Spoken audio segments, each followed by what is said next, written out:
sport de Stein. Vous connaissez Stein? Nous vous y convions très souvent pour passer à des combats de catch. Stein se trouve dans la banlieue nord de Paris, à côté de Pierrefitte et de Saint-Denis. Et ce soir, eh bien, les organisateurs ont bien fait les choses puisqu'ils vous proposent, ils nous proposent de vous retransmettre très exactement le combat vedette, qui est un combat super lourd. Mais je laisse le speaker officiel, monsieur Raymond Coignard, que vous connaissez bien, vous présenter les deux combattants.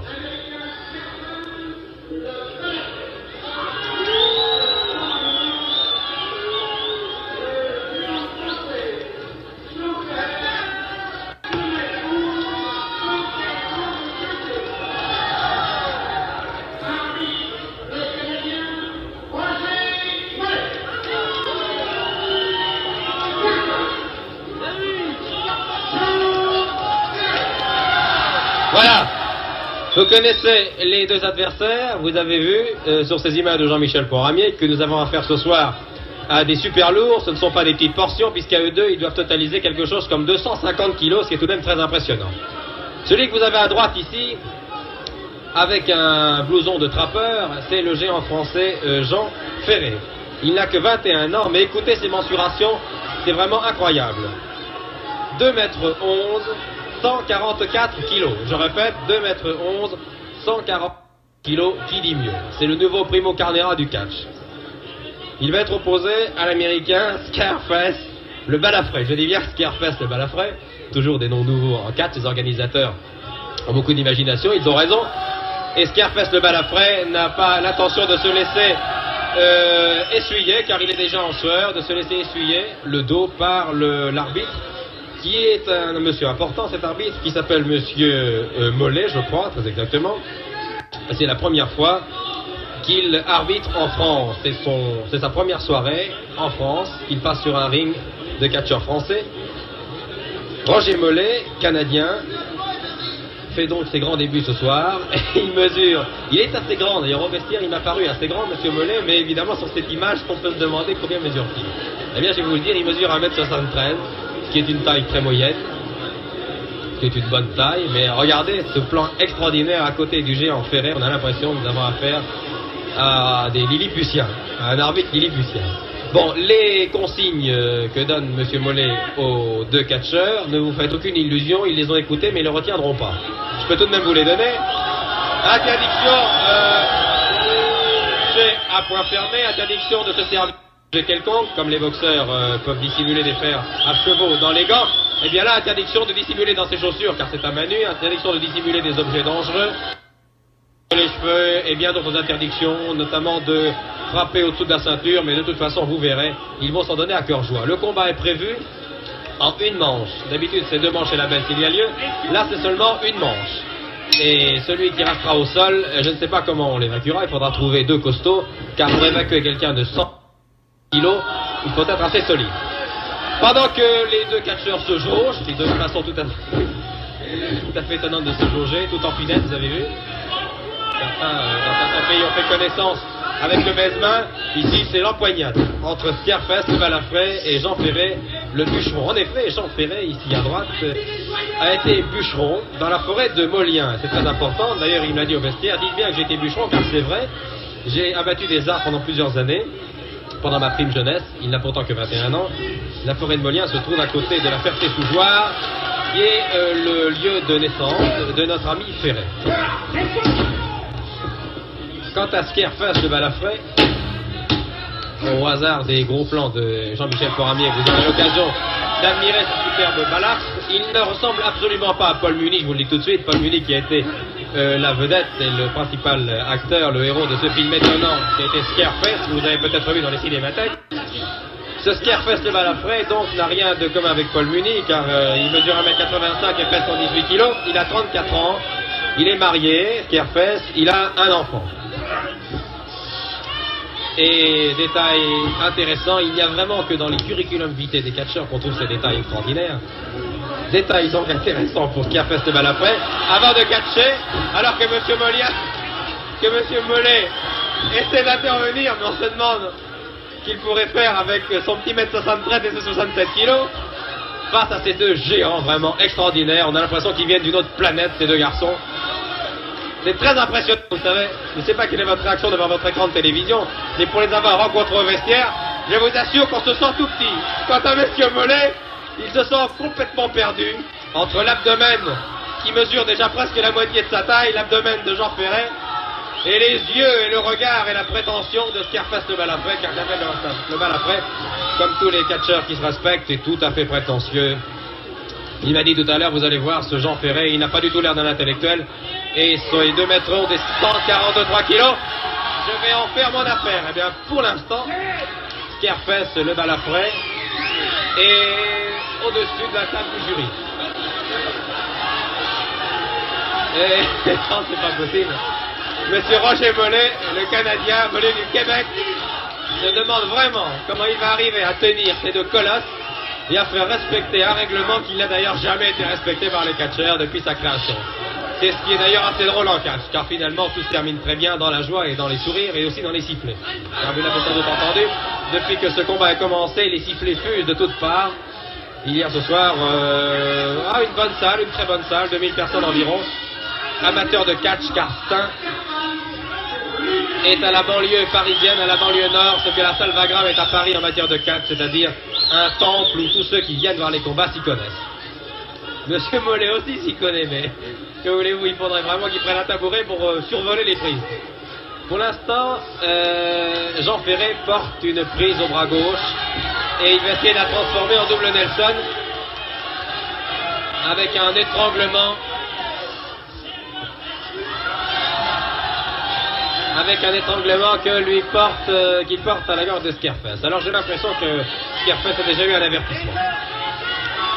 Alors Monsieur Mollet est là, il justifie ses appointements, il est là, il essaie bien de faire quelque chose. Mais si jamais il s'intercale, il risque de ne plus jamais rentrer au Québec. Ou en tout cas, il rentre en ambulance. Il y va courageusement. Et bien je peux déjà vous dire maintenant que la vedette de ce combat n'est ni Scarface le Balafré, ni Jean Ferret, mais Monsieur Mollet. Monsieur Mollet qui est dans la salle. Voilà. Monsieur Mollet qui est dans la salle avec les 2 catcheurs. Le combat est dans la salle. Et il y a seulement 10 minutes de combat, mais où allons-nous? Et ça continue dans la salle, les spectateurs essaient de s'interposer.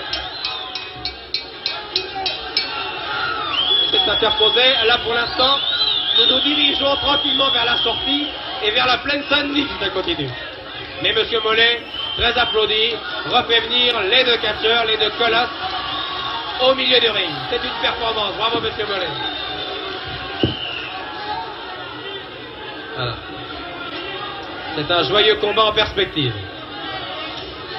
Alors ce Jean Ferret, il a des mains, c'est pas croyable. Quand j'ai été interviewé tout à l'heure, il m'a serré la main, il m'a englobé jusqu'au coude. Il m'a serré la main jusqu'au coude avec ses doigts. Quant à Scarface le Balafré, alors là, il est dominé, mais il connaît son métier, il a quand même 34 ans. Il a été porteur de contre-fort. Autant dire qu'il connaît toutes les serrures des prises. Et pour l'instant, il fait jouer son métier. Et Jean Ferret, malgré ses 143 kilos et ses 2 mètres 11, rendez-vous compte, 2 mètres 11. C'est un homme qui ferait rêver Robert Busnel et tous ceux qui s'intéressent au basket en France. Mais il m'a dit qu'il n'aimait pas le basket, car pour lui ça n'avait pas d'intérêt, il levait les bras, il avait le panier à la hauteur du menton, donc c'était pas tellement intéressant. Mais par contre il aimait le football, il a joué demi-centre à la Ferté-sous-Jouarre. Je plains tous les avant-centres, les intérieurs droits et les ailieux droits qui l'ont rencontré. Pour l'instant il est au tapis ferré, le public de Stein proteste. Ça siffle beaucoup, on proteste de loin d'ailleurs. Car vous savez, quand on a affaire à 2 colosses de ce genre, il vaut mieux protester de loin. Car rien que leur respiration vous envoie au fond de la salle. Et pour l'instant, nous continuons. Sous la férule de Jean-Michel Foramier et sous l'œil des caméras, derrière lesquelles nous trouvons ce soir notre ami Jacques Lahiron et notre ami Louis Lahutte, les 2 caméramans de Stein.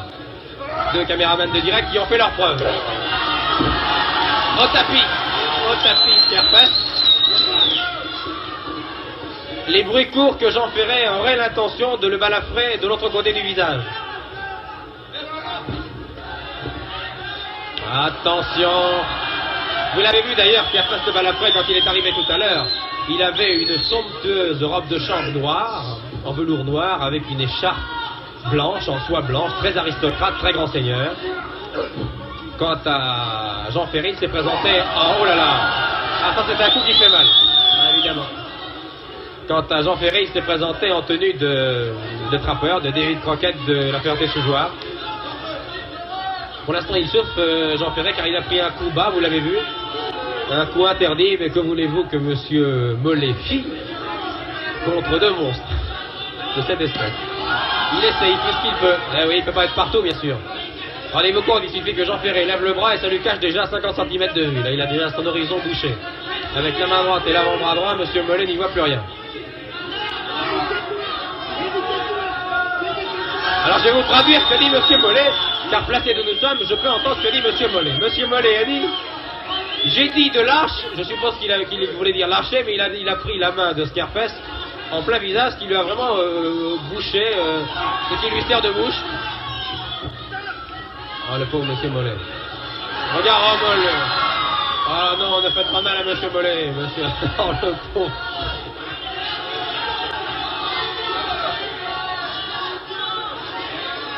Et Jean Ferré, vous voyez, malgré ses 144 kg de muscle et ses 2 mètres 11, et pour l'instant KO, il n'a pas digéré, je crois, le coup bas que lui a asséné tout à l'heure Scarface, de façon tout à fait irrégulière d'ailleurs. Environ 10 minutes de combat, et pour l'instant, un avertissement à Scarface de Balafré, qui domine ce combat, mais cette domination est complètement annulée par cet avertissement, et nous pouvons dire que pour l'instant, sur ce pur règlement, c'est Jean Ferré qui domine, d'autant que Jean Ferré prépare sa revanche, vous allez voir. Oh là, quel colosse! Je suis certain que si Jean Ferré sautait un peu en l'air, il descendrait d'un coup de main les lustres qui éclairent le ring de Stein. 2 mètres 11, rendez-vous compte, lorsqu'il lève le bras, ça va faire quelque chose comme pas loin de 3 mètres. C'est vraiment un genre humain, un autre genre. Nous n'avons jamais vu ça. Nous avons d'ailleurs des géants comme Lefebvre, le basketteur, comme Carnera, mais des géants pesant 144 kilos. Et encore, dit Jean Ferré, j'ai pas mal maigri ces temps-ci, je me sens pas très bien. Je suis obligé de suivre un régime, sinon je prends de la cellulite. Double Nelson. Il est difficile d'ailleurs de parler technique avec ces deux genres de combattants, avec ces deux... Tellement monstrueux, tellement grands, tellement lourds, tellement lents, que les prises, à part quelques-unes, sont souvent des coups d'épaule, des grands coups de main, des prises qui sont souvent des applications en force. Il est bien évident que lorsque les 143 kilos de Ferré se trouvent sur l'abdomen de Scarface, il est difficile d'envisager une prise dans ces cas-là. Ah, magnifique double Nelson face à la caméra de notre ami La Hutte, qui n'en rate pas une.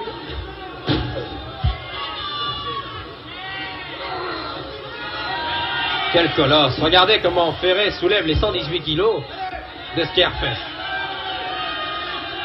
Scarface qui a d'ailleurs une culture cinématographique assez étonnante, car quand je lui ai dit « Est-ce que vous avez vu ce magnifique film de Paul Muni qui s'appelle Scarface ?» Il dit « Non, mais Scarface, c'est pas un gros mot. »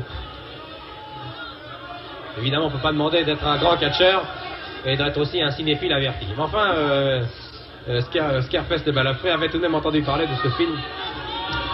Et il a dit, vous savez, c'est un film sur la violence. Moi, je suis pas du tout un violent, je suis un pacifiste. Mais sur le ring, ça change tout. Mais hors du ring, on ne sait pas quoi faire. Voilà, alors il insulte le public, car il est bien, c'est un catcheur, il n'est pas catcheur pour rien, il insulte le public. Et il est en grande conversation, en pleine négociation, puisque c'est l'époque des négociations, en grande négociation avec l'ami Mollet. L'ami Roger Mollet. Qui compte, il a qu'à mettre 73, 67 kilos, mais il compte. 15 minutes de combat. Combat équilibré, combat surprenant. Oh là là, regardez les mains, la main gauche. Ah, Jean-Michel Poramier, si vous pouvez nous montrer un gros plan de la main gauche de Ferré, c'est quelque chose. Regardez, c'est fantastique. Regardez les phalanges. Regardez les doigts de cet homme, de cet ancien bûcheron. Et Scarface encaisse bien en tout cas. Ah là là. Des doigts de fée. Il a des doigts de fée. Il a des doigts de petite couseuse, ce Jean Ferré. Il a des doigts de pianiste. On l'appelle le Dino Lipati du catch. Quel monstre. Regardez ça. Et le public de Stein complètement déchaîné. Maintenant, je suis un peu anxieux quant à moi et quant au technicien qui est à mon côté, car si jamais l'ami Scarface de Balafré arrive à éjecter du ring ferré dans notre direction, j'ai l'impression que ce sont les 4 premiers rangs du ring qui vont être enfoncés.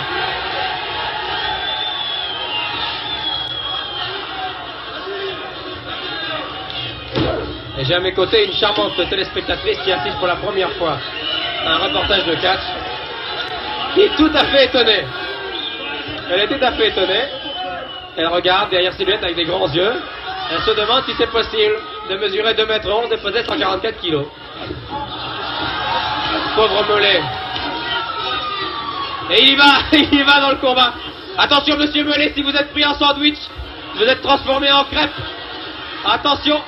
Oh là là monsieur Mollet, si vous voulez rentrer au Canada, sortez vraiment de cette position délicate.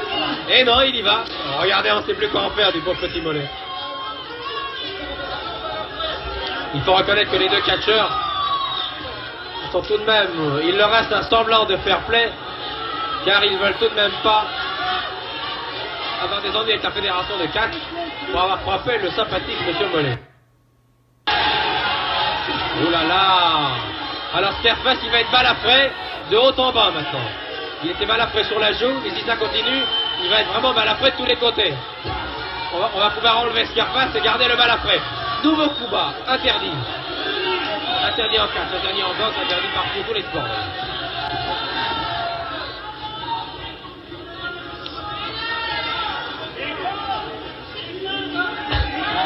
Ah, si vous entendiez le public de Stein. Le public de Stein, comme tous les publics de salle de catch, insulte les catcheurs de très loin.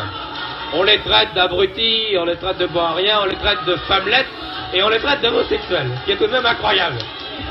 Mais de loin, bien sûr, de loin.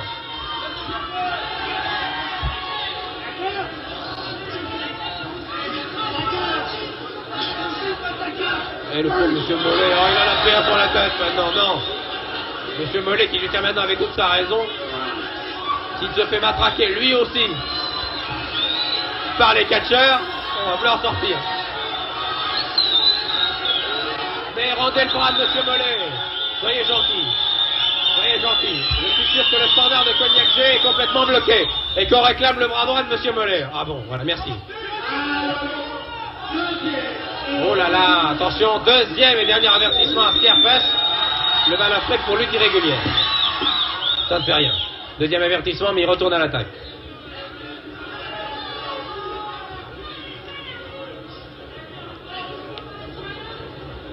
Environ 15 à 16, 17 minutes de combat. Et avantage, peut-être pas de fait, mais avantage grâce au règlement de Jean Ferret. Car Scarface a été par 2 fois totalement irrégulier. Vous imaginez les arbres, s'il a pu en descendre des arbres dans la forêt de Molien avec ce bras droit. Vous imaginez Jean Ferret lâché dans la forêt avec une hache. Ça doit descendre de tous les côtés. Bon, alors là, Scarface, je peux vous dire quelque chose. S'il avait l'intention de faire une carrière au cinéma, il va pas en faire une de sitôt, car il est déjà boursouflé de partout. Ce qui ne l'empêche pas de rester lucide, de se saisir de la jambe gauche de Jean Ferret et d'en faire ce qu'il peut d'ailleurs. Ah, écartèlement. Ah ouais. Le nouveau Ravaillac de Stein. Quant à monsieur Mollet, il voudrait bien dégager la jambe gauche. Mais à elle seule, elle doit peser 65 kilos. D'ailleurs, si vous... Je vous propose un petit jeu d'ailleurs. Essayez d'imaginer, alors que Jean Ferret démolit complètement Scarface, essayez d'imaginer le poids de chacune des parties, l'anatomie des parties du corps de Jean Ferret. Il pèse 144 kilos, à mon avis. L'abdomen doit en peser 60, la tête 20, chacun des bras 20 et environ 45 kilos pour chacune des 2 jambes. Remarquez là, ça doit faire un peu beaucoup. Enfin, ça doit peser très lourd tout ça. Alors, Scarface, il est compté KO. Ah, voilà. Scarface est KO. Scarface est KO. Jean Ferret, champion du monde de la catégorie des super lourds, qui n'a pas perdu un seul combat depuis ses débuts professionnels. Jean Ferret, après avoir bénéficié par 2 fois du règlement qui avait donné 2 avertissements à Scarface Le Malafré, vient d'immobiliser pour le compte. Et en 18 minutes de combat, vous annonce notre ami Coignard vient de donner à la foule de ça qui l'applaudit une belle victoire par KO. Jean-Michel Poramier, si vous êtes d'accord, quand il nous reste quelques minutes, j'aimerais bien avoir Jean Ferret. Je vais essayer de me hisser à son niveau pour l'interviewer. Vraiment, M. Coignard, Jean Ferret. Nous allons essayer d'interviewer Jean Ferret. J'espère qu'il ne va pas me marcher sur les pieds, alors là vraiment, sinon je ne pourrais plus faire mon travail après. Monsieur Ferret, s'il vous plaît, venez nous montrer en gros plan vos 144 kilos et vos 2 mètres 11. Venez, Monsieur Ferret. Alors là, je me sens tout petit, on se sent modeste. Vous voulez descendre une seconde? Enjambez les cordes, voilà. Regardez nos téléspectateurs. Attendez, regardez la caméra de notre ami Lahut. Vous savez, les techniciens, ils sont tout à fait tranquilles, ils sont loin de nous. Mais moi, je me sens tout petit à côté de vous. Comment ça s'est passé, ce combat? Mais là, c'est difficile quand même. Mais quand même. Dites-moi, combien mesuriez-vous, combien pesiez-vous quand vous étiez adolescente et quand vous aviez 14 ou 15 ans? Oh bah, je faisais déjà 1m82. Ah oui, c'était déjà une bonne taille. Pour combien? Pour 100 kilos? Non, 97. Bien, vous avez atteint la plénitude de vos moyens et votre croissance s'est terminée quand, à votre avis? Quand vous aviez 20 ans ou maintenant c'est terminé? Jusqu'ici, elle est toujours pas terminée. Elle est toujours pas terminée. Ah bon, alors on se donne rendez-vous pour votre prochain combat. Merci encore. À très bientôt. Quelle main! Quelle main! Quelle main! Voilà, Jean Ferret a gagné de fort brillante façon, vous l'avez vu. C'était un reportage de Jean-Michel Poramier, retransmis depuis la salle des sports de Stein. Scarface est KO, mais ne vous inquiétez pas, il va revenir à lui. Merci de nous avoir prêté attention. Ici, la salle de Stein, nous vous parlez Michel Drucker. À vous, les studios.